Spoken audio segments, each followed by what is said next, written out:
Maria sedang memasukkan minuman yang baru saja ia beli ke dalam kulkas. Di saat yang bersamaan, datang nih kucing. Mungkin ini kucing lihat ada ikan dalam kulkas, jadi dia main masuk aja tanpa disadari si Maria.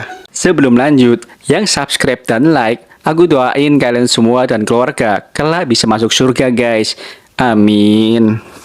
Setelah selesai, Maria pun menutup pintu kulkas itu guys. Dia nggak tahu kalau dalam kulkas itu ada kucing. Maria duduk sambil main HP dan terdengar ada suara kucing meong-meong. Maria merasa suara kucing itu berasal dari dalam kulkas. Maria pun langsung membuka pintu kulkas itu dan benar aja itu kucing keluar dengan santainya dong.